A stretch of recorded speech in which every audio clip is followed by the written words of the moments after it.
Après l'accouchement, mon mari a acheté un climatiseur pour moi et notre fille. Ma belle-mère l'a pris et l'a fait installer pour son petit-fils. Quand mon mari est rentré, il est allé les confronter immédiatement. À partir de là, le chaos a éclaté. Mon mari a acheté un climatiseur pour que ma fille et moi puissions mieux supporter la période postpartum. Ma belle-mère l'a immédiatement emporté chez son fils aîné pour le réinstaller dans la chambre de son petit-fils en or, ignorant mon regard de désespoir.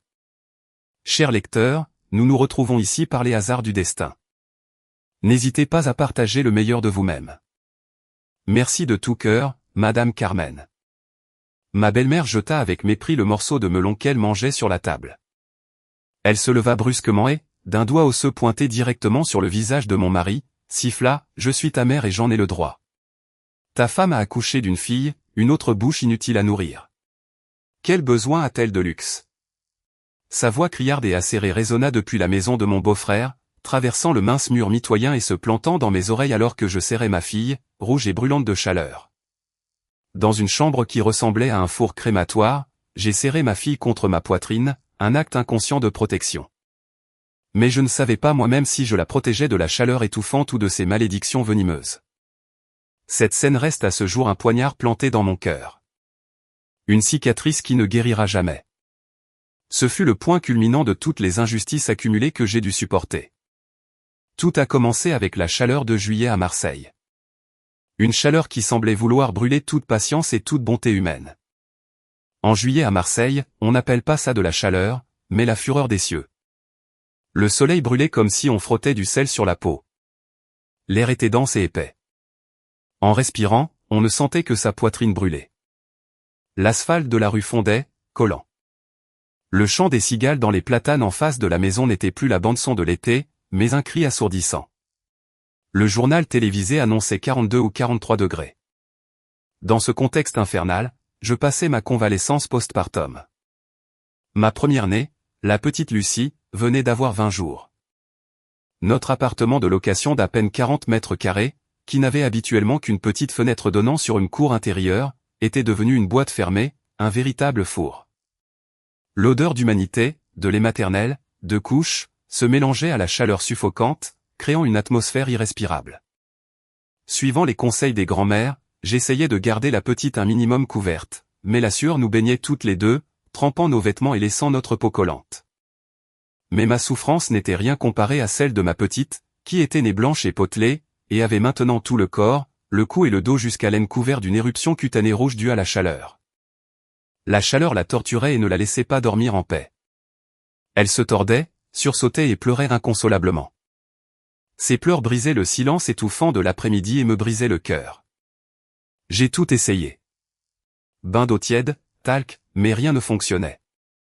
Le vieux ventilateur sur pied tournait à pleine puissance jour et nuit, faisant un bruit désespérant, mais il ne faisait que brasser de l'air chaud, incommodant encore plus la petite. Je ne pouvais que la serrer dans mes bras, l'éventant avec un éventail à main tandis que les larmes coulaient sur mon oreiller, l'âme brisée de la voir souffrir, me sentant impuissante. Mon mari, Julien, chaque fois qu'il rentrait du travail sur le chantier, la première chose qu'il faisait était de courir dans la chambre.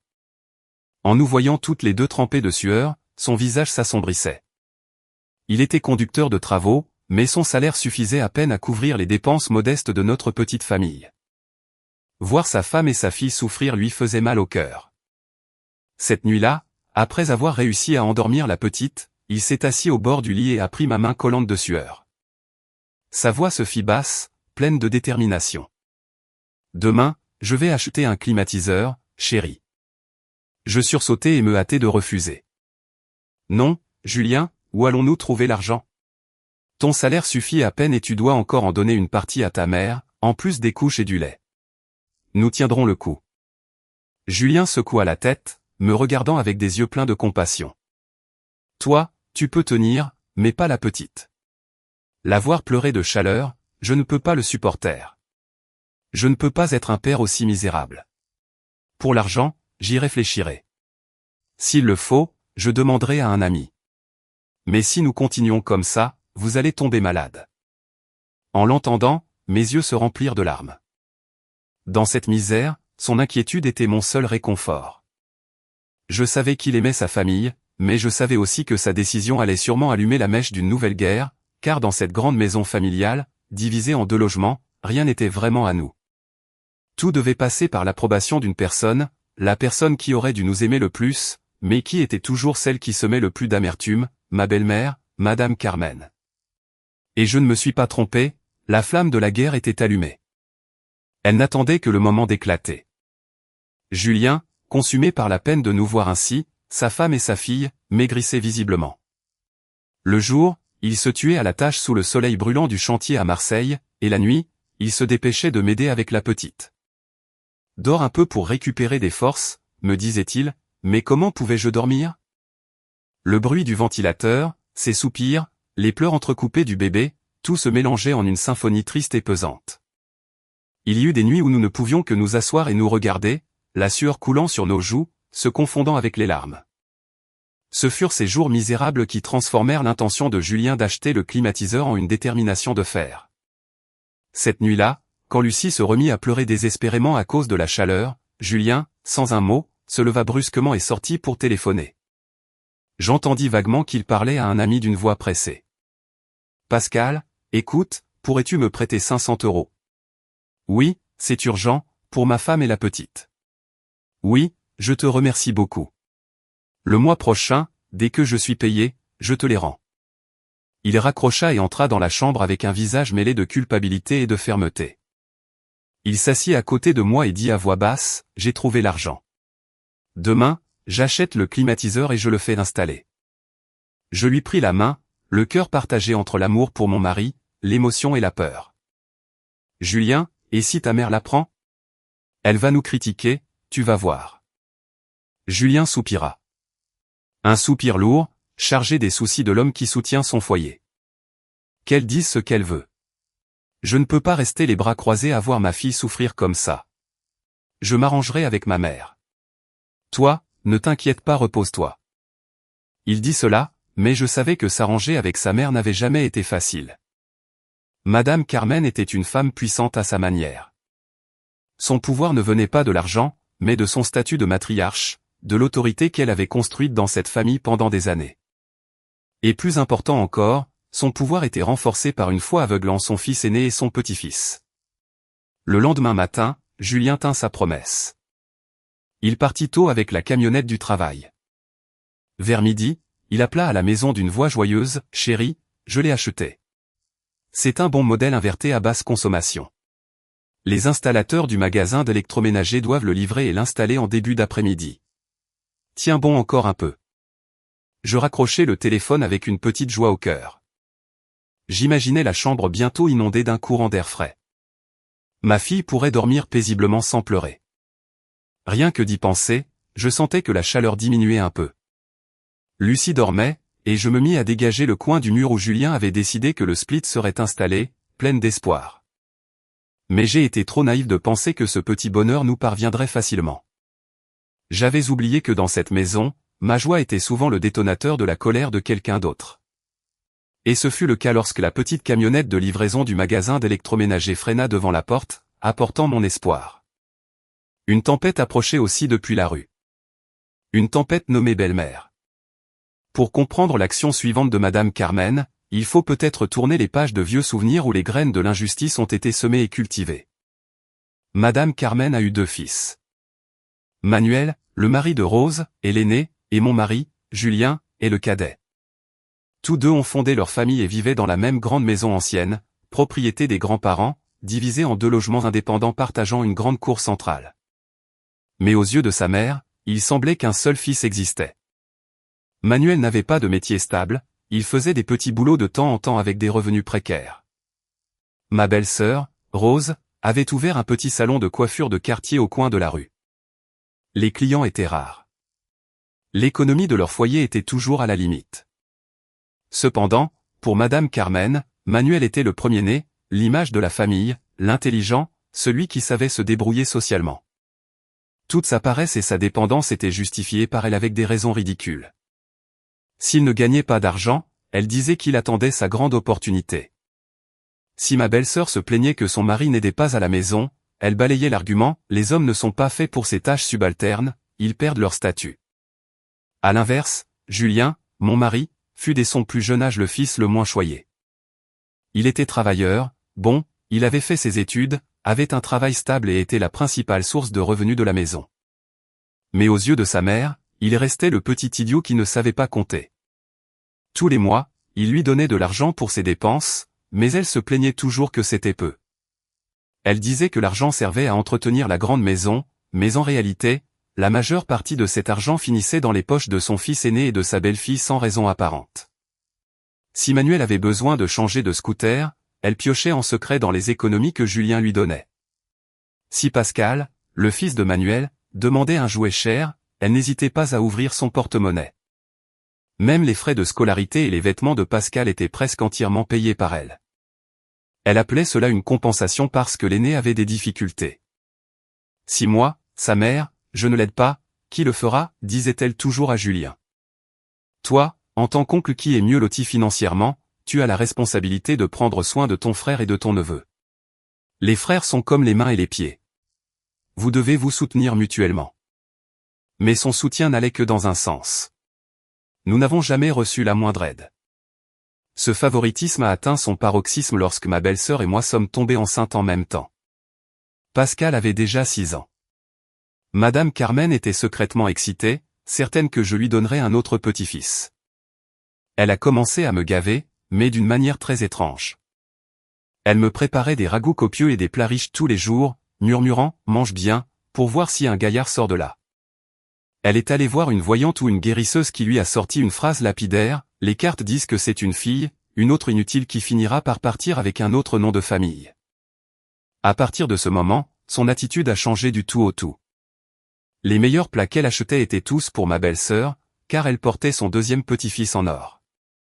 Pour moi, la nourriture se réduisait à des légumes bouillis et un peu de poisson bon marché.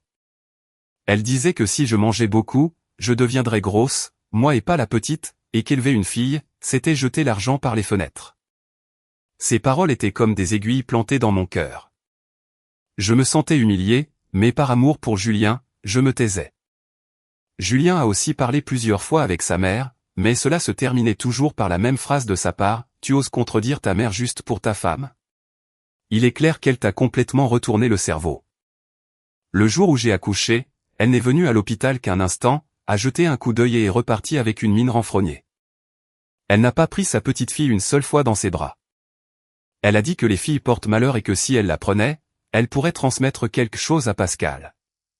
Pendant ce temps, bien que ma belle-sœur n'eût pas encore accouché, elle allait tous les jours chez elle pour lui caresser le ventre et parler à son futur petit-fils. La mentalité sexiste et patriarcale était ancrée dans son sang, la transformant en une mère et une grand-mère déformées et partiales. Elle considérait les petits-fils comme de l'or pur, les continuateurs du nom de famille, tandis que les petites filles étaient pour elle un investissement perdu, destiné à partir dans une autre famille.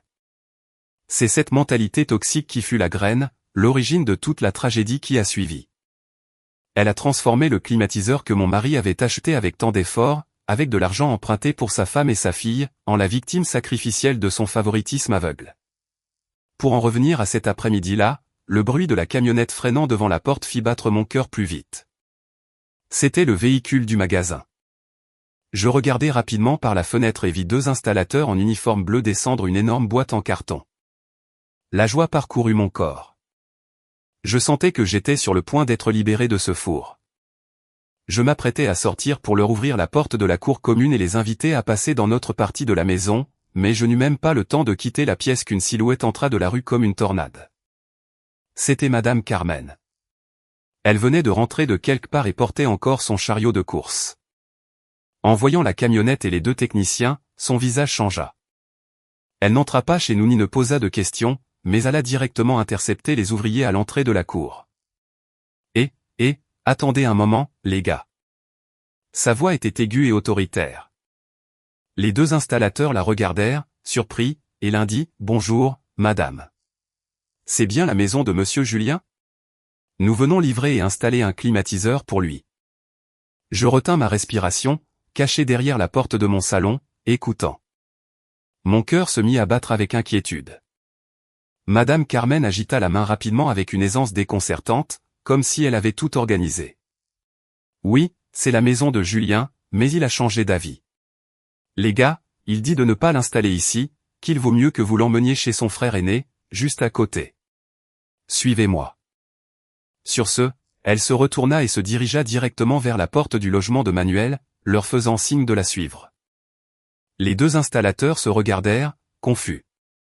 Celui qui avait parlé demanda à nouveau, « Mais monsieur Julien nous a bien précisé que c'était pour la chambre de sa femme qui vient d'accoucher. » Madame Carmen claqua la langue bruyamment d'un ton agacé. « Oh, que vous êtes lourd. C'est qu'ils en ont discuté après. Ils ont sûrement vu que mon petit-fils aîné a très chaud.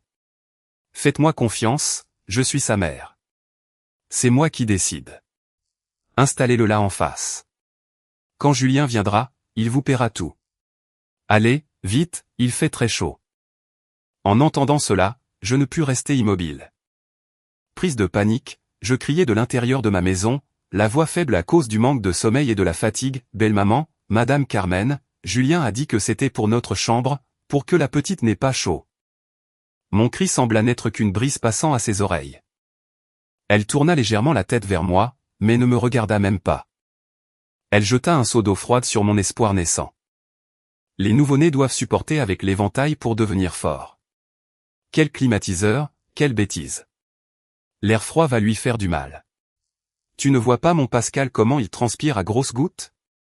Il est l'héritier de cette famille. S'il tombe malade, qui en sera responsable? Ne me faites pas gaspiller l'argent de Julien inutilement. Chaque mot qu'elle prononçait était comme un coup de marteau sur ma poitrine. Amertume, indignation, impuissance. Je restai cloué sur place, regardant les deux techniciens, après une brève hésitation, obéir finalement aux ordres de la matriarche. Ils prirent le climatiseur, celui pour lequel mon mari s'était endetté pour nous, passèrent devant ma porte et entrèrent dans le logement de Manuel. Ma belle-sœur, Rose, en entendant le vacarme, sortit.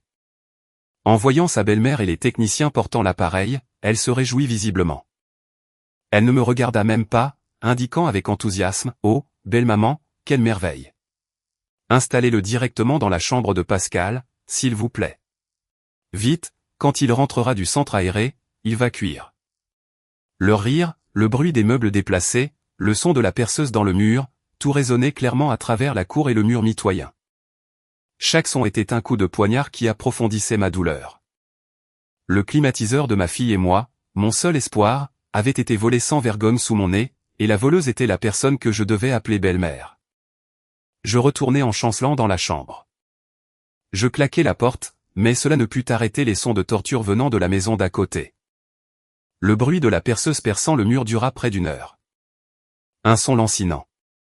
Chaque vrombissement de la mèche semblait perforer mon âme, détruisant le peu de paix qu'il me restait. Je serrai fort Lucie dans mes bras. La petite sursautait au bruit et se remettait à pleurer à chaudes larmes. Je lui chantais des berceuses, mais ma voix se brisait et s'étouffait dans ma gorge. Puis la perceuse cessa, remplacée par le bruit de l'installation, les rires et les conversations animées de ma belle-sœur et de ma belle-mère. J'entendis la voix puissante de Madame Carmen, « Bien sûr que oui. C'est ici qu'il doit être. Mon petit-fils doit être au frais, bien manger et bien dormir pour grandir vite et être intelligent, pas comme cet autre inutile. » Elle laissa la phrase en suspens, mais je savais quelles insultes suivaient. Je me bouchai les oreilles, je ne voulais plus rien entendre, mais le son continuait de s'infiltrer. Le point culminant fut lorsque j'entendis le bip de la télécommande, puis un « oh » de plaisir de ma belle-sœur. Quelle fraîcheur, belle maman. Quelle merveille. On sent que c'est de la bonne qualité. Puis la voix de Pascal revenant du centre aéré. Le garçon cria, enchanté, « Ouah, un climatiseur. Vive mamie. » Les rires et les bavardages d'une famille heureuse et au frais résonnaient de l'autre côté. Ils profitaient de leur confort bâti sur ma souffrance. Ce contraste cruel était insupportable. Je me laissai tomber par terre, le dos appuyé contre la porte, et les larmes se mirent à couler sans contrôle. J'ai pleuré ma propre impuissance. J'ai pleuré pour ma petite fille qui venait de naître et subissait déjà des injustices. J'ai pleuré pour mon mari travailleur, dont la sueur et les larmes avaient été volées sans pitié. La chambre était toujours aussi chaude qu'un four. Ma sueur et celle de ma fille se mélangeaient aux larmes salées. La petite pleura jusqu'à l'épuisement et s'endormit dans mes bras, la respiration lourde et le visage rouge de chaleur. Je la regardai et mon cœur se serra. En ce moment même, elle devrait dormir paisiblement dans une chambre fraîche. Elle ne devrait pas supporter cette torture. Tout cela à cause de l'égoïsme, de la tyrannie et de la mentalité rétrograde et cruelle de sa grand-mère paternelle. Je me sentis seul et perdu à l'extrême. Dans cette maison, qu'étais-je au final? Une belle-fille, une épouse, une mère? Ou juste une machine à faire des enfants? Une personne tolérée sans droit à la parole. L'indignation grandit en moi. J'avais trop supporté, des repas maigres au sous-entendu, jusqu'au mépris quand j'ai eu une fille. Je m'étais dit que je devais faire des efforts pour mon mari, pour ma fille. Mais aujourd'hui, ma patience avait atteint sa limite. Le soleil de l'après-midi s'estompait, mais la chaleur continuait d'irradier des murs. La nuit tombait et j'étais toujours assise, immobile dans la pénombre, serrant ma fille dans mes bras. Je n'avais pas envie d'allumer la lumière, je n'avais plus de force, j'entendais seulement le bourdonnement des moustiques et les rires qui, de temps en temps, provenaient de la maison d'à côté. Ils dînaient, sûrement un dîner joyeux et frais. Puis j'entendis le son familier du scooter de Julien dans la rue. Il était de retour. Mon cœur se serra. Comment allais-je le lui dire? Comment lui expliquer le mur vidé que le climatiseur s'était envolé chez le voisin?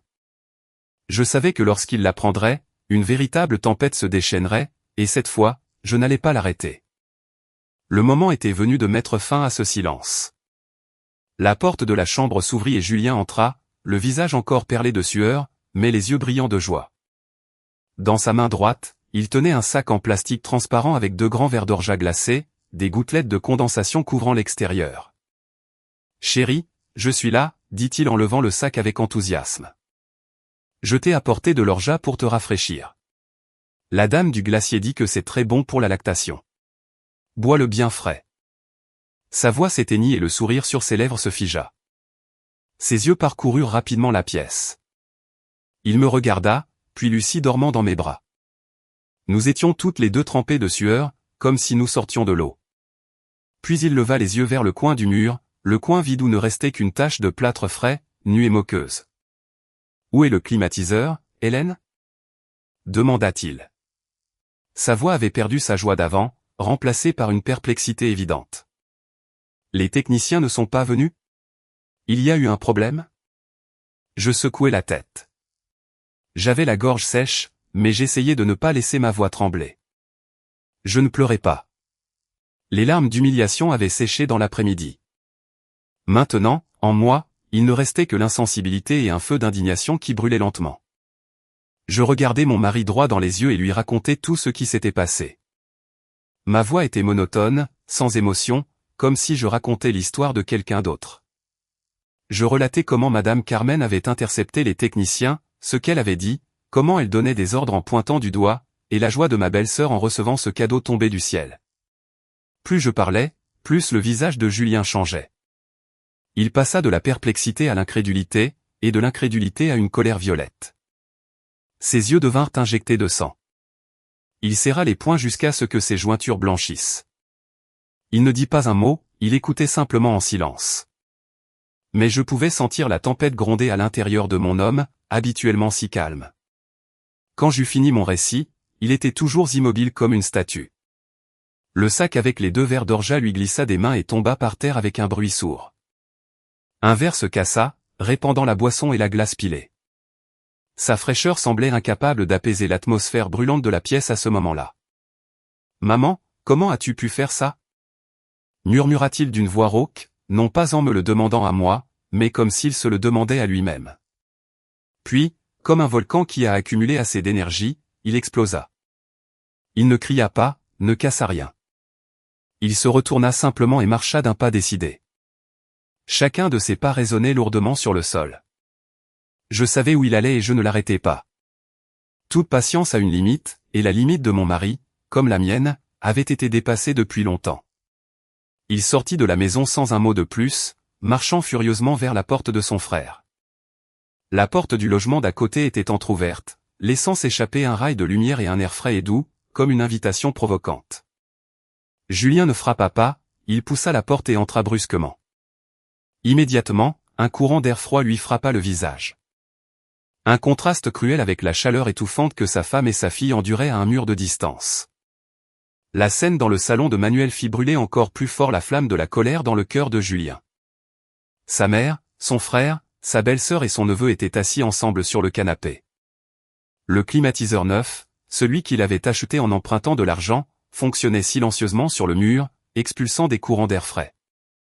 Madame Carmen et Rose étaient confortablement installées, mangeant des fruits en regardant la télévision. Manuel avait les pieds sur la table, les yeux rivés sur son portable. Pascal était absorbé par sa console de jeu. Une scène familiale chaleureuse, prospère et fraîche. Ils profitaient de ce confort avec naturel, comme si cela leur revenait de droit. L'apparition soudaine de Julien les fit tous sursauter. Madame Carmen fut la première à réagir. En voyant le visage sombre de son fils cadet, elle fronça les sourcils et dit d'un ton autoritaire, « Ah, Julien, te voilà de retour. Qu'est-ce que tu fais ici avec cette tête? Où est ta femme? Tu l'as laissée seule ?» Julien ne répondit pas à sa mère. Ses yeux se fixèrent sur le climatiseur au mur, puis balayèrent les visages qui le regardaient. Il prit une profonde inspiration, essayant de contenir la fureur qui menaçait de dévorer sa raison. « Maman, pourquoi as-tu décidé toute seule d'amener mon climatiseur ici et de le faire installer ?» Julien prononça chaque mot d'une voix grave et froide, suffisante pour glacer les rires d'avant. L'atmosphère dans la pièce devint tendue. Madame Carmen, qui mangeait un morceau de melon, en entendant le reproche de son fils, resta figée une seconde, puis posa le melon sur la table, offensée. « Quel est ce ton? Comment ça, toute seule? Je suis ta mère. Qu'est-ce qui se passe dans cette famille que je n'ai pas le droit de décider ?» Manuel leva alors la tête de son portable, regardant tranquillement son frère cadet avec un mélange de mépris et de supériorité. « Qu'est-ce qui t'arrive, tu es si tendu? » Maman a vu que Pascal avait très chaud et a dit de l'installer ici temporairement pour lui. « Mon petit, tu es son oncle. Qu'est-ce que ça te coûte de le céder à ton neveu? On ne va pas faire de compte entre frères. » Ma belle-sœur fit aussi la moue et ajouta, « C'est ça, Julien. Les nouveau-nés ont la peau très sensible, trop de climatisation n'est pas bon pour eux. L'éventail, c'est ce qu'il y a de mieux. Mon Pascal est déjà grand, il a des défenses plus fortes. S'il a trop chaud, il tombe malade. » Leurs excuses éhontées et leurs arguments absurdes étaient comme jeter de l'huile sur le feu. Ils parlaient de céder, d'amour fraternel. Mais en réalité, ils s'alliaient pour justifier leur vol. Julien laissa échapper un rire ironique, un rire plus effrayant que la colère. Céder. Ça sonne bien. Ma femme et ma fille sont dans une pièce qui ressemble à un four. La petite a le corps couvert d'éruptions et pleure jour et nuit. Ton neveu a chaud et ma fille, non?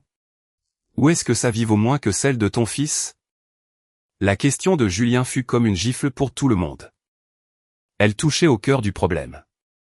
La discrimination ancrée dans leur façon de penser. Madame Carmen, blessée dans son orgueil, commença son théâtre habituel de mère blessée par un fils ingrat. Elle se leva brusquement, pointant un doigt tremblant vers le visage de Julien. Elle ne gardait plus son calme autoritaire, mais passait aux crises habituelles pour imposer sa volonté sur la raison des autres. « Comment oses-tu parler ainsi à ta mère? Tu deviens insolent à cause de ta femme. Je vais te dire une chose, cette fille ne sert à rien, c'est une inutile. Quand elle grandira, elle se mariera et appartiendra à une autre famille. Est-ce qu'elle va perpétuer le nom de famille? Ou servira-t-elle seulement à dépenser l'argent de ses parents? Seul Pascal, mon petit-fils, est de l'or pur. C'est lui qui continuera la lignée. Toi, en tant qu'oncle, si tu as quelque chose, tu dois le donner à ton neveu. C'est ton obligation, tu comprends? » Elle crachait chaque mot sans vergogne, comme si c'était une vérité irréfutable. Elle piétinait publiquement sa propre petite-fille nouveau-née, la traitant d'inutile. Ces mots cruels ne poignardèrent pas seulement le cœur de Julien, mais traversèrent le mur comme des milliers de couteaux invisibles, se plantant directement dans mon cœur. J'étais de l'autre côté du mur, j'entendais tout clairement et mon corps tremblait. Julien était stupéfait, regardant la mère qu'il avait toujours respectée et tolérée. Peut-être que jusqu'à ce moment, il n'avait pas vraiment vu la cruauté et la difformité de sa mentalité. L'amour maternel qu'il avait toujours considéré comme sacré s'avérait être empoisonné par des préjugés si anciens. « Maman, qu'est-ce que tu dis ?» La voix de Julien se brisa. « Lucie aussi est ta petite fille. Elle est de ton propre sang. Comment peux-tu parler d'elle comme ça? Petite fille. Madame Carmen laissa échapper un rire froid et tranchant. Je n'ai aucune petite fille. Je n'ai qu'un petit-fils, qui est Pascal. Si tu es si malin, fais un fils et on en reparlera. Et si ton inutile ne sait pas accoucher et ne met au monde que des filles, ne viens pas exiger du luxe. L'insulte avait dépassé toutes les limites. Manuel et Rose restaient assis en silence, sans intervenir. Leur silence était une complicité répugnante. Ma belle-sœur esquissa même un demi-sourire de satisfaction. Ils étaient les bénéficiaires de cette injustice, alors bien sûr, ils ne se rangeraient jamais du côté de la raison. Julien cessa de regarder sa mère et se tourna vers son frère. Manuel, je te le demande une dernière fois. Trouves-tu que ce que dit maman est bien? Manuel évita le regard de Julien. Il se racla la gorge et dit quelque chose d'encore plus cruel que le silence. Pourquoi tu te prends la tête? Maman a ses raisons. Bon, c'est fait, le climatiseur est déjà installé. Si on l'enlève maintenant, ça va abîmer le mur. Laisse-le ici pour que Pascal l'utilise. Considère-le comme un cadeau de ta part pour lui. L'année prochaine, si tu as de l'argent, tu en achèteras un autre pour ta femme. Cadeau. Julien répéta le mot avec sarcasme. L'affection dans cette famille est si bon marché qu'on peut utiliser des mots comme cadeau ou CDE pour voler les efforts d'un autre. C'est que vous n'avez pas un soupçon d'humanité. Il y eut un silence dans les yeux de Julien. La douleur et la déception disparurent progressivement, remplacées par une froideur et une détermination terrifiantes. Il avait compris. Dans cette maison, l'affection familiale était pourrie. Sa piété filiale n'était considérée que comme de la stupidité. Sa bonté n'était qu'un outil pour que les autres en profitent. Il n'avait plus rien à perdre. Julien cessa de discuter. Il savait que toute parole à ce moment-là n'avait aucun sens. Il ne pouvait pas utiliser la raison avec ceux qui, délibérément, ne voulaient pas comprendre. Il prit une profonde inspiration. Son calme surprit toute la famille de Manuel. Froidement, il sortit de son portefeuille un papier plié en 4, le déplia et le frappa sur la table en verre, faisant un bruit sec. C'était la facture d'achat du magasin d'électroménager. Puisqu'il est installé, payez-le. La voix de Julien n'avait pas la moindre once de chaleur fraternelle. La facture est de 500 €. Je n'ai pas encore payé le magasin, ils l'ont juste installé. Les techniciens attendent mon virement. La facture gisait sur la table. Les chiffres imprimés à l'encre noire étaient clairs comme un défi. Madame Carmen, Manuel et Rose restèrent pétrifiés. Ils regardaient la facture comme si c'était un objet étrange tombé d'une autre planète. Leur plan de garder le climatiseur gratuitement avait échoué d'une manière imprévue. Ma belle-sœur fut la première à bafouiller. Quoi? 500 €? Pourquoi? Pourquoi tu nous fais payer, à nous? Tu l'as clairement acheté pour ta femme. Julien fronça les sourcils. Oui, je l'ai acheté pour ma femme et ma fille, mais maman et vous avez accepté qu'il soit installé chez vous. C'est vous qui en profitez, donc c'est vous qui payez. C'est juste. Toi, tu es un salaud. Manuel frappa la table de rage. Tu tends un piège à ton propre frère? Tu sais très bien que je n'ai pas d'argent. Si tu n'as pas d'argent, appelle les techniciens pour qu'ils viennent le démonter tout de suite, dit fermement Julien, sortant déjà son téléphone pour composer le numéro. Je leur dirai de venir le reprendre. Je préfère perdre quelques euros pour la main-d'œuvre de l'installation que de laisser des voleurs utiliser mes affaires. L'action de Julien fut si rapide et décisive que les trois restèrent sans réaction. Madame Carmen, voyant que son fils cadet ne se laissait plus intimider aussi facilement qu'avant, passa des cris à l'utilisation de sa dernière carte, celle qui lui donnait aussi le plus confiance. « Arrête !» cria-t-elle d'une voix stridente, cassée par la colère. « Tu l'achètes et tu fais payer ton frère? Et en plus tu le traites de voleur, ingrat. Tu prends le parti de ta femme et tu oublies qui est ta mère. Je t'interdis d'appeler les techniciens. Tu dois les payer toi-même, tout de suite. Sinon, à partir d'aujourd'hui, je te renie. Je n'ai pas de fils comme toi. » La menace finale avait été lancée. Madame Carmen était certaine qu'aucun fils en France n'oserait entendre sa propre mère le renier sans ressentir de peur. Elle croisa les bras, regardant Julien avec des yeux défiants, s'attendant à ce qu'il s'abaisse à la supplier. Mais elle se trompait.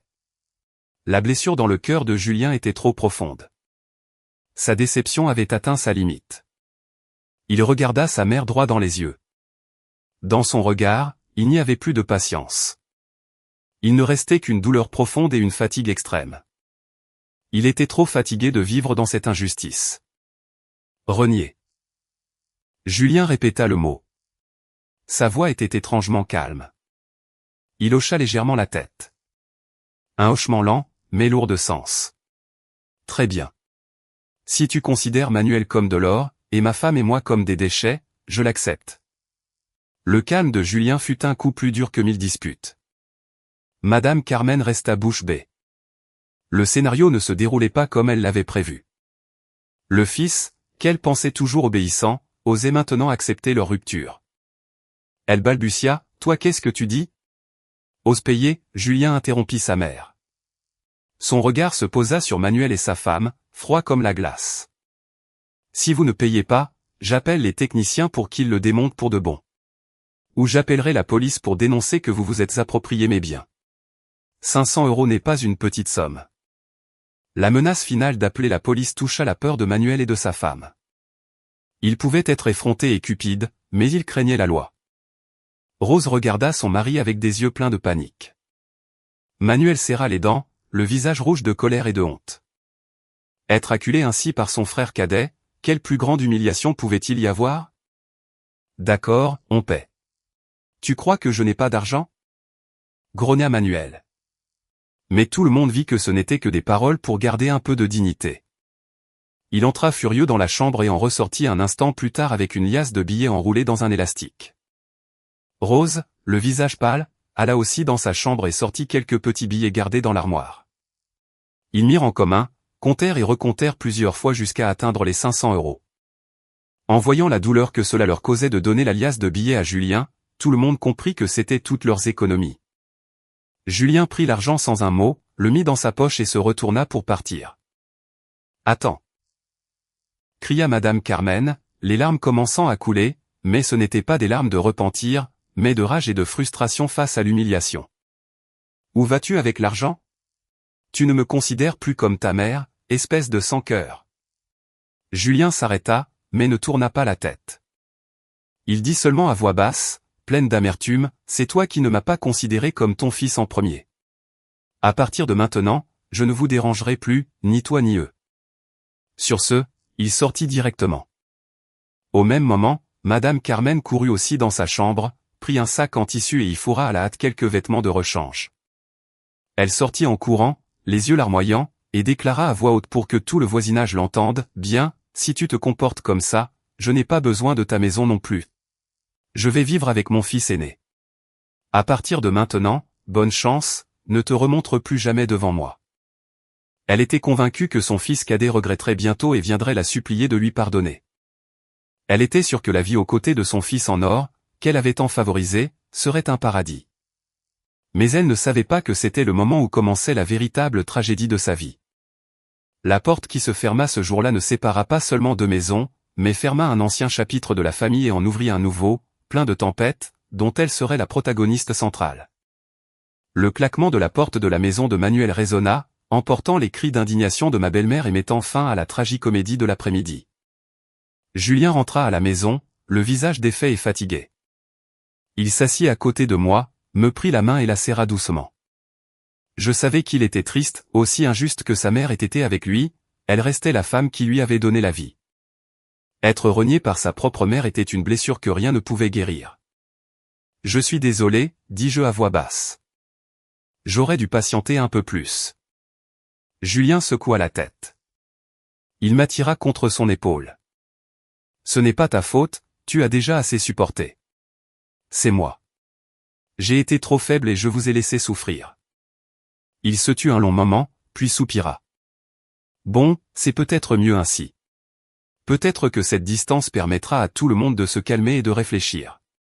Peut-être que maman sera plus heureuse chez mon frère, soignée par eux. » Il disait cela pour se consoler lui-même et moi. Mais au fond, je n'y croyais pas. Je pouvais imaginer les premiers jours de Madame Carmen chez son fils aîné. Ce serait sûrement une lune de miel douce. Elle serait exultante, triomphante.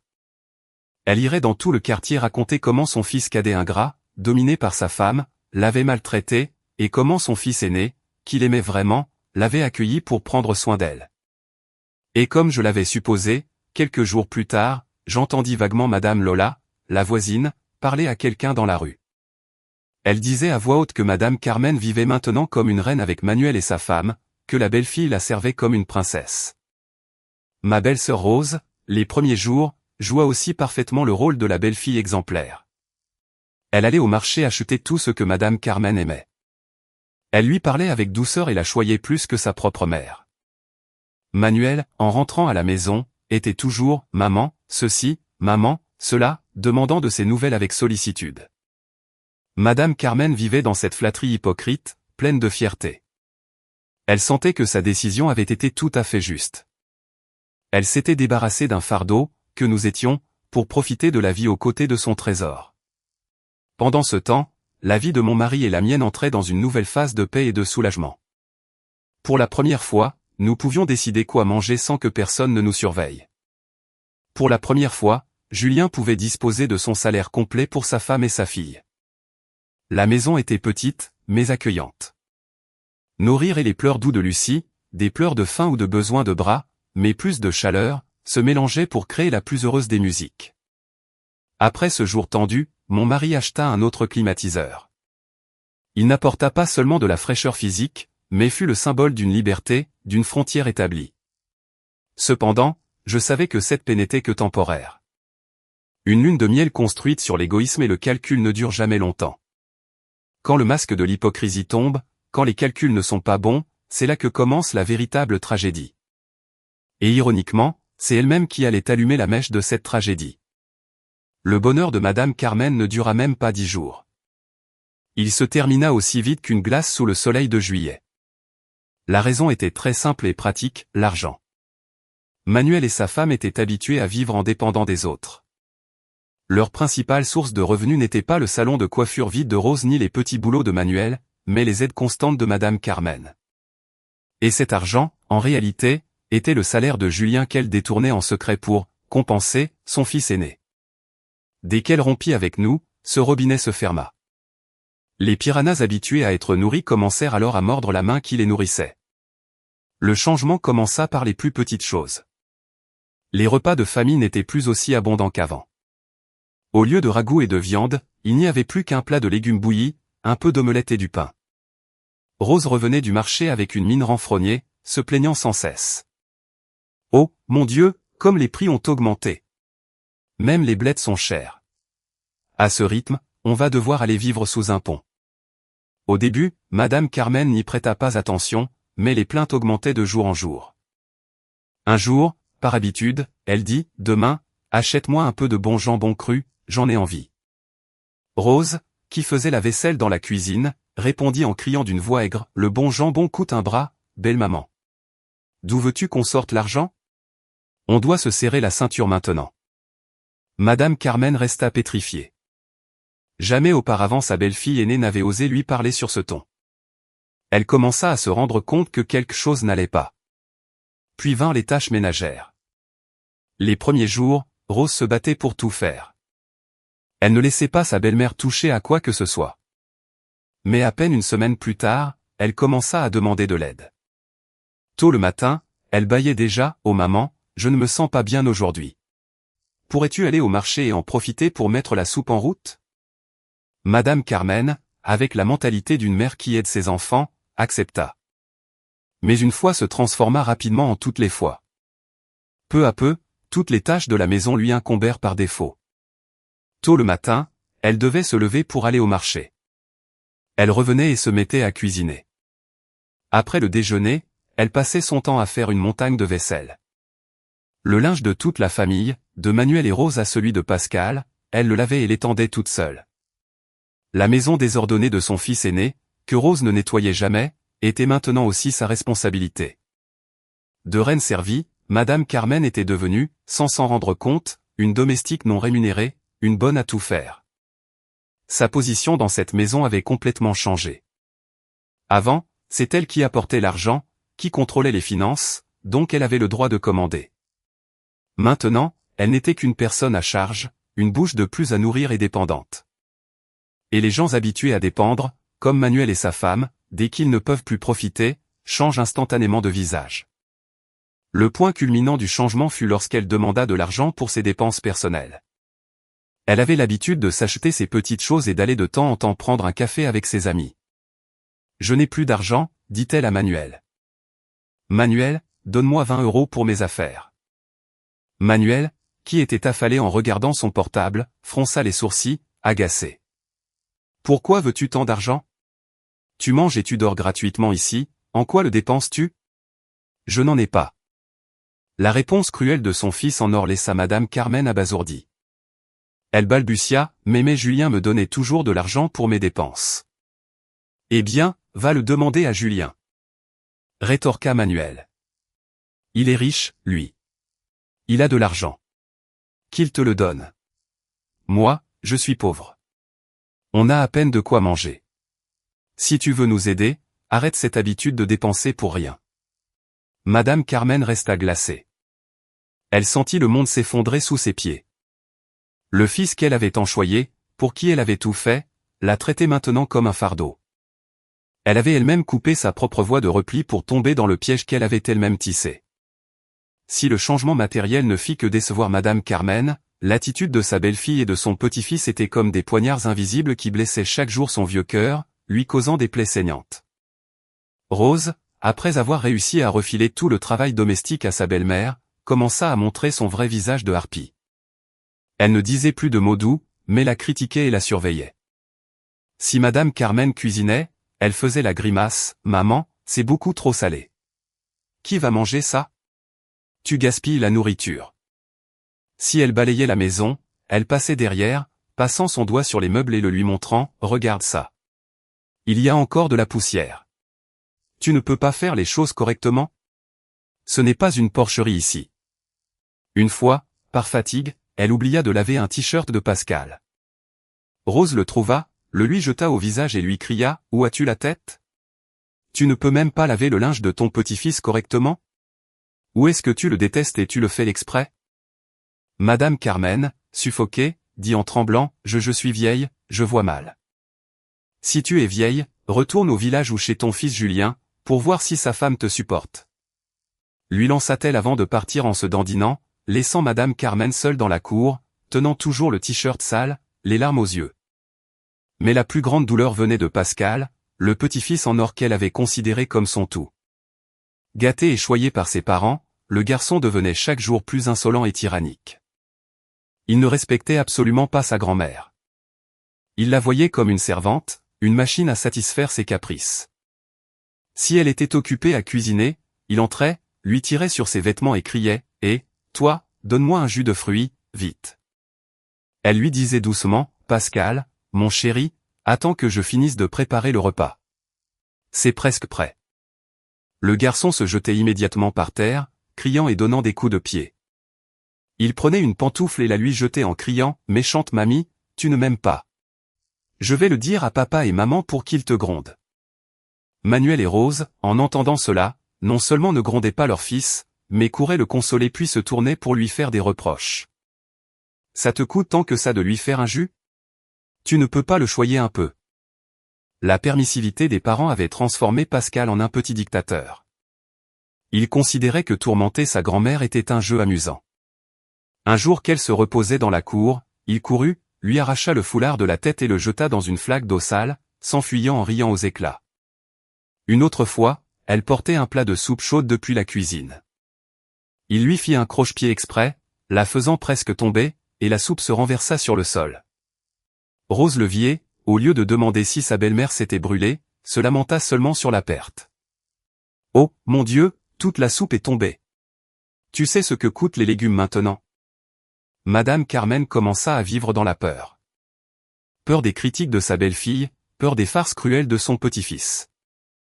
Elle mangeait à la hâte et se cachait dans sa chambre. Elle n'osait pas parler, n'osait pas protester, elle avait perdu tout son pouvoir.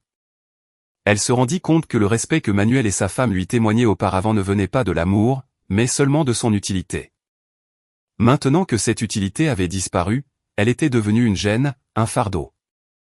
La solitude, l'humiliation et le repentir commencèrent à ronger son âme, la consumant jour après jour. La tragédie atteignit son paroxysme un jour de fin juillet. La chaleur était toujours torride.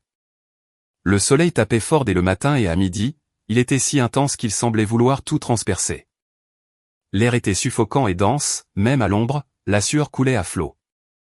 Madame Carmen, après une matinée entière à travailler sans relâche, aller au marché, cuisiner, nettoyer les 2 étages de la maison et laver à la main une énorme bassine de linge, se sentait prise de vertige. Elle mangea à peine à midi, prit juste un peu de soupe et dut sortir dans la cour pour balayer les feuilles mortes. Manuel, Rose et Pascal, après avoir mangé, s'enfermèrent dans la chambre climatisée, laissant une montagne de vaisselle sale et une cuisine bouillante pour elles. Le sol en ciment de la cour irradiait la chaleur. Madame Carmen attrapa le balai et tenta de balayer, mais sa tête tournait, ses oreilles bourdonnaient, sa vue se brouillait. Elle essaya de s'accrocher au mur, mais ses jambes ne lui répondirent pas. Elle chancela et tomba lourdement sur le sol de la cour. Le balai tomba en faisant du bruit. Elle resta là, allongée sous le soleil brûlant, essayant d'appeler quelqu'un, mais de sa gorge ne sortaient que de faibles gémissements. En entendant le bruit, Manuel sortit de la maison. Il ne courut pas aider sa mère, mais resta debout sur le seuil, regardant la cour les yeux mi-clos et avec une expression d'agacement. « Qu'est-ce que tu fais là par terre à faire du bruit ?» demanda-t-il sans la moindre once d'inquiétude. « Tu ne peux même pas balayer la cour. Si tu veux vivre à nos crochets, sois au moins utile. Ou tu fais semblant d'être malade pour nous demander de l'argent ?» Chaque mot de son fils préféré était comme un coup de marteau sur sa tête. Vivre à leur crochet, faire semblant d'être malade, demander de l'argent. Elle avait entendu ces mots de la bouche de sa belle-fille, mais les entendre de son propre fils, la douleur se multipliait. Elle tenta de se redresser en s'appuyant sur ses mains, les larmes coulant. À ce moment, Rose sortit aussi de la cuisine avec un cure-dent à la bouche et dit à voix haute d'un ton sarcastique et cruel, « On est déjà pauvre et en plus on doit se traîner cet inutile qui ne sert qu'à gaspiller de la nourriture. Tous les 4 matins, elle fait semblant d'être malade pour nous embêter. Inutile, gaspiller de la nourriture. » Ces mots cruels déchirèrent finalement le voile qui cachait la dure réalité. Madame Carmen regarda son fils, regarda sa belle-fille et sentit son cœur se briser.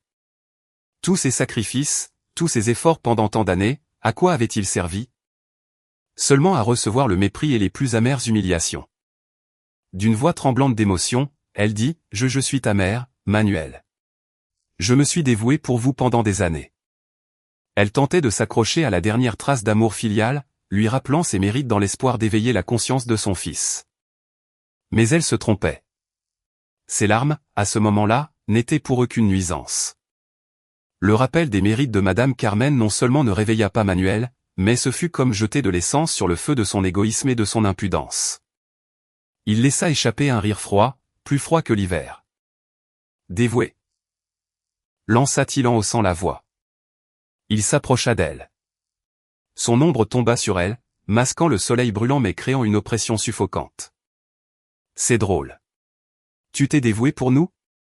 Ou tu as pris l'argent de Julien pour nous le donner? Tu crois que je ne le savais pas? Même le climatiseur pour ton petit-fils en or, tu nous as obligés à le payer avec toutes nos économies. Se dévouer comme ça, n'importe qui peut le faire. » Il retourna l'histoire, se faisant passer pour la victime. Il utilisa sans vergogne le même incident du climatiseur, sa propre cupidité, comme une arme pour attaquer sa mère. Ses paroles furent comme le coup de poignard final, coupant complètement le mince fil d'amour filial qui restait. Madame Carmen était abasourdie, elle ne pouvait pas croire ce qu'elle entendait. Le fils qu'elle avait couvert, dont elle avait justifié toutes les erreurs, niait maintenant tout avec cynisme. « Tu mens » tenta-t-elle de répliquer, mais l'angoisse lui noua la gorge. « Assez de comédie, maman » grogna Manuel, perdant patience. « Si tu es si maligne, va chez Julien voir s'il te garde gratuitement, eux qui ont de l'argent. Dehors, sors de ma maison maintenant. On ne veut pas de parasites ici. » Sur ce, il ne lui laissa aucune autre chance de parler. Il se retourna brusquement, entra dans la maison et, une minute plus tard, en ressortit avec le sac en tissu contenant ses quelques vieux vêtements. Sans hésiter, il jeta le sac sur le sol de la cour, juste à côté d'elle. Le sac s'ouvrit et les vêtements froissés se répandirent sur le ciment sale. « Dégage d'ici » siffla-t-il avant de rentrer dans la maison. Poum. La porte en fer se referma violemment juste devant Madame Carmen. Le son sec et cruel fut comme un point final à sa vie de mère. Rose et Pascal regardaient depuis derrière la vitre de la fenêtre avec des yeux indifférents, sans la moindre trace de compassion. Madame Carmen s'assit sur la marche, sentant le monde tourner. Le fils qu'elle avait le plus aimé, celui qu'elle avait passé toute sa vie à protéger, venait de l'essorer et de la jeter comme un vieux chiffon. L'angoisse et la douleur extrême l'étouffaient. Tout se brouillait devant ses yeux. Le soleil brillait toujours, mais son âme était glacée. Elle ne sut pas combien de temps elle resta assise là. Ce n'est que lorsque le soleil de l'après-midi commença à s'adoucir et que les ombres s'allongèrent dans la ruelle qu'elle se leva en chancelant, ramassa d'une main tremblante chaque vêtement et le remit dans le sac en tissu. Ses jambes étaient lourdes, ses pas incertains. Elle avait faim, elle était fatiguée et humiliée. Elle ne savait pas où aller. Le monde entier semblait n'avoir aucune place pour elle. Madame Carmen, avec son sac en plastique contenant ses vêtements froissés, marchait sans but dans la ruelle. La chaleur de la journée avait diminué, laissant place à un air lourd et humide de nuit d'été. Le chant des criquets et la voix du vendeur de billets de loterie résonnaient au loin, avec une sonorité triste. Son estomac gargouillait de faim. Elle n'avait presque rien mangé de la journée. Ses vieilles jambes étaient épuisées. Chaque pas était comme traîner une dalle de pierre, mais la douleur physique n'était rien comparée à l'humiliation et à la douleur qui lui déchirait l'âme. Les mots de Manuel au parasite, inutiles, dégage d'ici résonnaient dans ses oreilles, tranchants comme des couteaux, froids comme la glace. Elle lui avait consacré toute sa vie, l'avait considéré comme sa fierté, son soutien le plus solide pour ses vieux jours. Et maintenant, c'était lui le plus cruel, la jetant à la rue sans pitié. Ses pas la menèrent inconsciemment devant la porte de ma maison. La porte était entr'ouverte. À travers la fente, une lumière chaude et dorée s'échappait de la fenêtre de notre salon. Cette lumière dans l'obscurité de la nuit semblait incroyablement brillante et accueillante, comme un phare lointain qu'elle ne pourrait jamais atteindre. Elle s'arrêta, regardant à l'intérieur.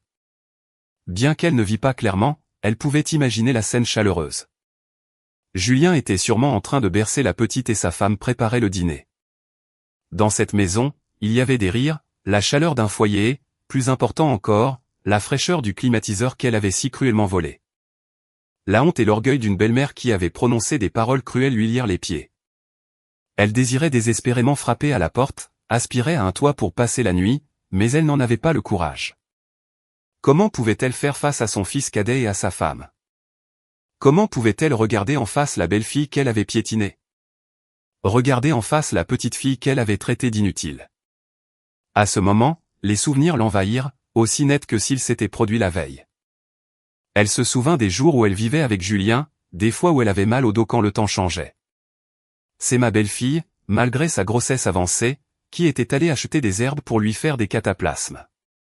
Elle se souvint des repas, Julien mettant de côté le meilleur morceau de poisson, le filet le plus tendre pour elle, en disant « Mange, maman, pour que tu aies des forces ». Et comment avait-elle récompensé cet amour filial? Par un favoritisme aveugle, par des critiques, par un vol cruel. Elle avait elle-même jeté son propre gagne-pain.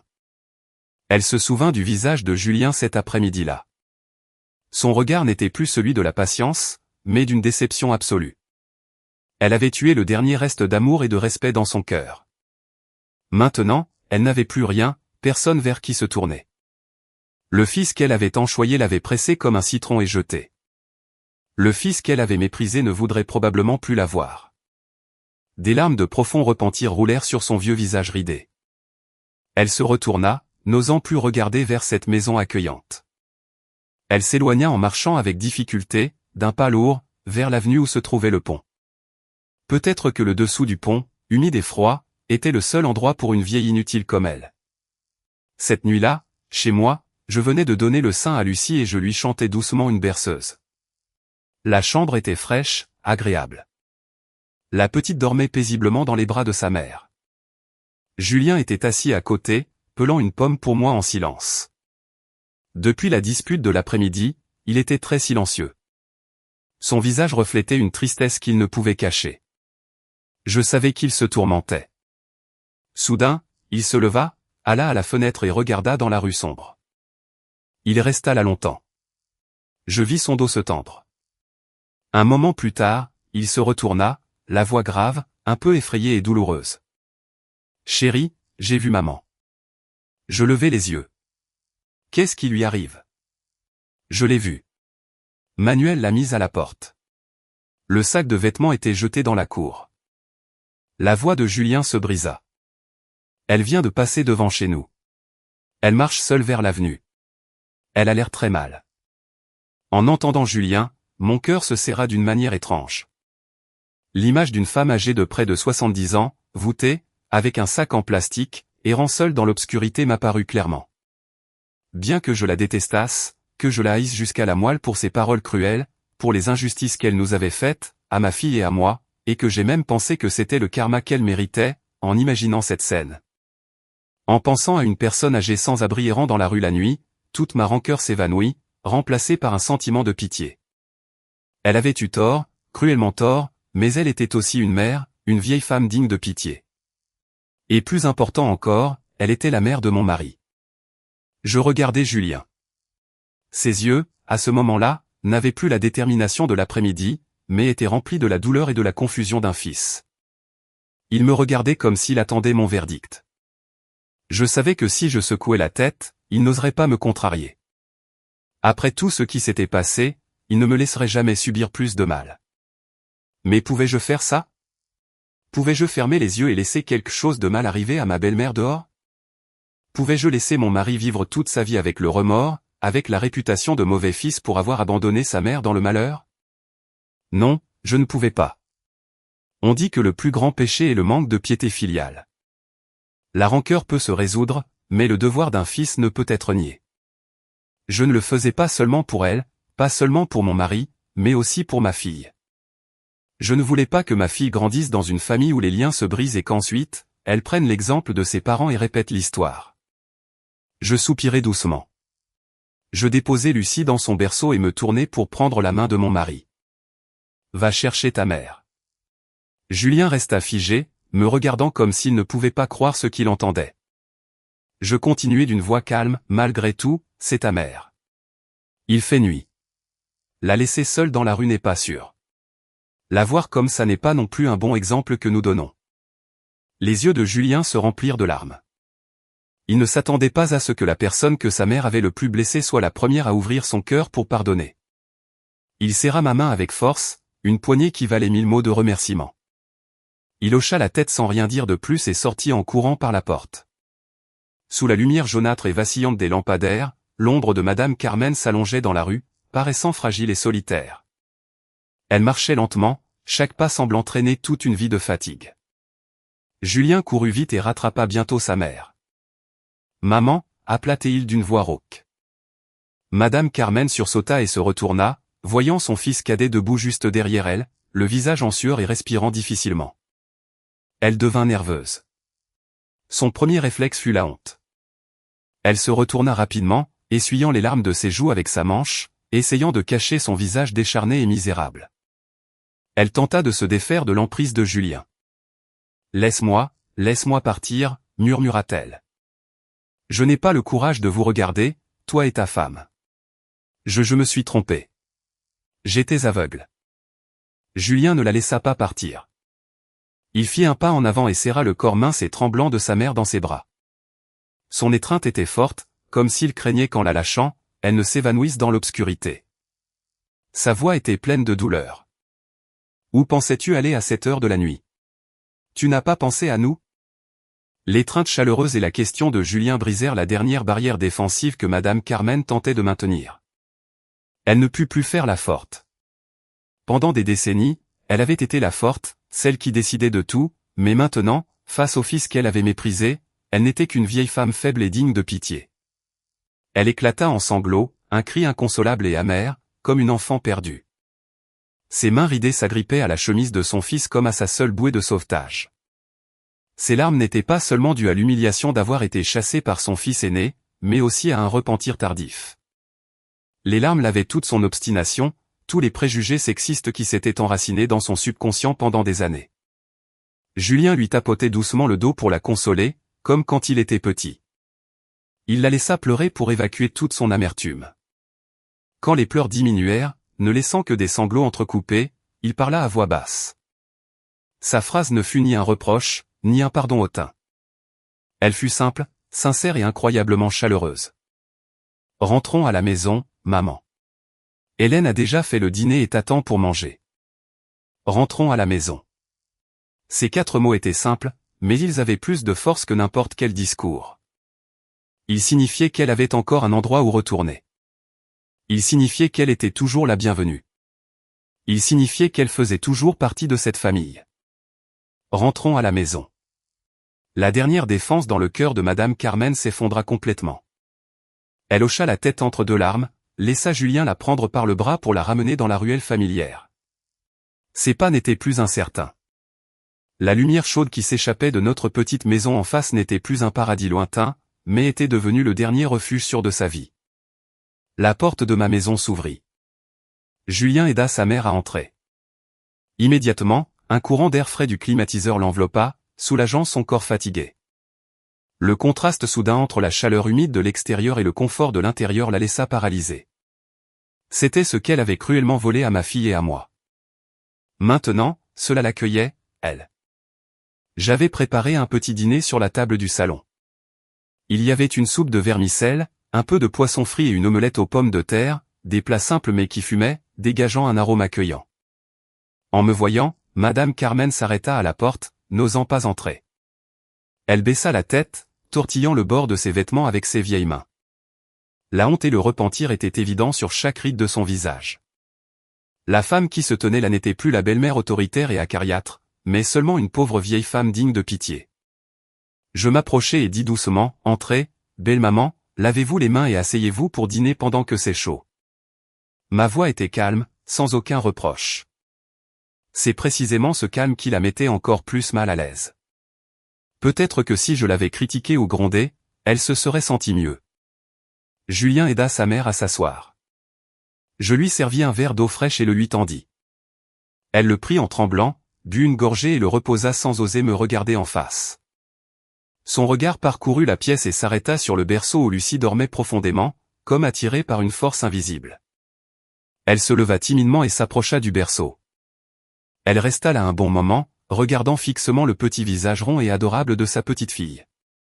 La fillette qu'elle avait méprisée, traitée d'inutile, dormait maintenant paisiblement, sans souci. La peau de la petite était apaisée, l'éruption avait beaucoup diminué grâce aux jours passés dans la chambre fraîche. Elle leva sa main ridée, hésita, puis toucha doucement la joue de la petite. Un contact léger, comme si elle craignait de la réveiller. Puis 2 larmes roulèrent silencieusement sur ses joues. Elle se tourna vers Julien et moi, la voix tremblante et brisée. « Mamie te demande pardon, ma petite. » Elle parlait au bébé, mais aussi à nous. « Pardon. Je vous demande pardon à tous les deux. » Les larmes jaillirent. Elle pleura très fort, comme si elle n'avait jamais pleuré auparavant. Et ce fut sa première excuse. Une excuse peut-être tardive, mais très sincère. Elle ne pouvait pas effacer toutes les blessures, mais elle ouvrait une porte à la guérison. Je ne dis rien, je hochai simplement la tête en silence. Julien s'approcha, posa sa main sur l'épaule de sa mère et la consola doucement. Cette nuit-là, après le dîner, pour la première fois, elle prit sa petite fille dans ses bras. Elle serra Lucie maladroitement, mais pleine d'amour. Elle ne cessait de regarder la petite, murmurant des mots que seule elle entendait. En voyant cette image, je sus que la tempête dans ma famille était enfin passée. Le mur de glace dans son cœur, construit avec des préjugés anciens, avait enfin commencé à fondre. À partir de cette nuit, Madame Carmen sembla s'être transformée en une personne complètement différente. La femme acariâtre, égoïste et cruelle d'avant semblait être morte, laissant place à une grand-mère, une mère aimable et tolérante. Elle jeta tous ses vieux préjugés. Le sexisme ancré dans son sang disparut. Elle ne parlait plus de petits-fils en or ou de petites-filles inutiles. Au lieu de cela, elle appelait Lucie d'un nom affectueux, mon diamant. Elle aimait et choyait sa petite-fille encore plus que Pascal en son temps. Elle se battait pour faire toutes les tâches ménagères, de la cuisine au lavage en passant par le nettoyage, pour que j'aie plus de temps pour me reposer et m'occuper de la petite. Elle disait, « Tu viens d'accoucher et tu es faible. Repose-toi pour reprendre des forces. Laisse les tâches ménagères, je m'en occupe. » Elle économisait chaque centime de sa petite pension. Elle n'osait rien dépenser pour elle, ni s'acheter quoi que ce soit. Tout était pour acheter du lait, des couches et de jolis vêtements pour sa petite fille. Chaque fois qu'elle voyait la petite avec de nouveaux vêtements, elle souriait de toutes ses dents, un sourire aimable, édenté mais radieux de bonheur. Le changement ne se voyait pas seulement dans ses paroles, mais aussi dans ses actions. Quelques semaines plus tard, Manuel et sa femme eurent l'audace de venir chez nous. Ils ne venaient pas rendre visite à leur mère, mais pour emprunter de l'argent. Rose resta à la porte, n'osant pas entrer. Manuel se gratta la tête et dit à Julien, « frérot, prête-moi quelques euros. Pascal commence l'école et il faut acheter des livres et des vêtements. » Julien n'avait pas encore eu le temps de répondre que Madame Carmen, qui était assise à l'intérieur et avait tout entendu, sortit immédiatement avec le balai à la main. Elle se planta devant la porte, pointant le balai vers le visage de son fils aîné, d'une voix ferme. « Emprunter ? Quoi, emprunter ? Quand vous avez mis votre mère à la porte, vous n'avez pas pensé à ce jour ?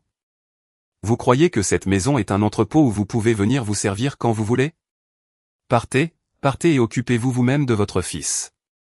Ne venez pas déranger votre frère. » Manuel resta pétrifié. Il ne s'attendait pas à ce que sa mère ait une attitude aussi décidée. Il balbutia quelques phrases et partit la queue entre les jambes. Depuis ce jour, lui et sa femme n'osèrent plus jamais revenir chez nous pour demander quoi que ce soit. Madame Carmen était devenue une protectrice acharnée de notre petit foyer. L'été de cette année-là, bien que chaud, apporta enfin à ma famille une véritable fraîcheur, non pas celle du climatiseur, mais celle de l'amour et de la compréhension. Madame Carmen apprit une leçon très chère. L'amour aveugle ne nourrit que des gens ingrats. Parfois, les gens ne savent pas apprécier ce qu'ils ont. Ils pensent que la bonté des autres envers eux est naturelle. Ce n'est que lorsqu'ils la jettent eux-mêmes par-dessus bord qu'ils réalisent ce qu'ils ont perdu. Ce fut une leçon pleine de larmes. Mais heureusement, elle a pu se corriger à temps, alors que la porte de la famille ne s'était pas encore complètement fermée. La famille n'est pas toujours un lieu où il n'y a que des rires, mais aussi un lieu pour apprendre à pardonner. La tolérance est parfois plus précieuse que 1000 mots d'amour.